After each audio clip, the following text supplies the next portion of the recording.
राम अर्थात भगवान मोहमाया से बहुत दूर होता है। उसे किसी का भी मोह व्याप्त नहीं होता। भगवान की भक्ति से तो दुनिया मोह माया का त्याग करके मोक्ष प्राप्त करती है।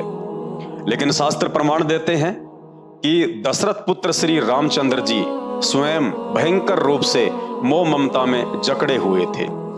सीता जी के अपहरण के बाद उनके वियोग में व्याकुल होकर रो रो कर उनका बुरा हाल हो गया था। बच्चों की भांति रोते हुए जंगल में पेड़ों से लिपटकर सीता का पता पूछ रहे थे। गीता प्रेस गोरखपुर से प्रकाशित उसी श्रीमद् देवी भागवत पुराण के 3रे स्कंद में पेज नंबर 218 पर स्पष्ट लिखा हुआ है कि श्री रामचंद्र जी विलाप करते हुए अपने छोटे भाई लक्ष्मण से कह रहे हैं कि हे लक्ष्मण, जानकी के बिना मेरी मृत्यु निश्चित है।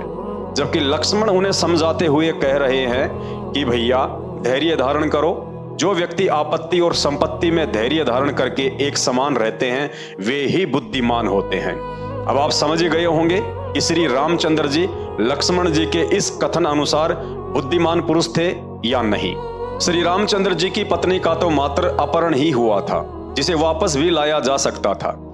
जबकि अपनी पत्नी के मर जाने पर आज समाज में एक सामान्य व्यक्ति भी धैर्य धारण कर लेता है और परिवार के अन्य व्यक्तियों को भी ये कहकर हिम्मत देता है कि परमात्मा की मर्जी के आगे किसकी चलती है।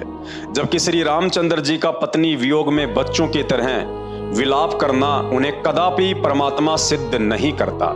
इसलिए दशरथ पुत्र श्री रामचंद्र जी एक राजा के पुत्र हो सकते हैं, एक महापुरुष हो सकते हैं, श्री विष्णु जी के अवतार हो सकते हैं, लेकिन उन्हें परमात्मा की संज्ञा देना किसी भी तरह से सिद्ध नहीं होता है, ना ही शास्त्रों से और ना ही उनकी जीवन लीला से।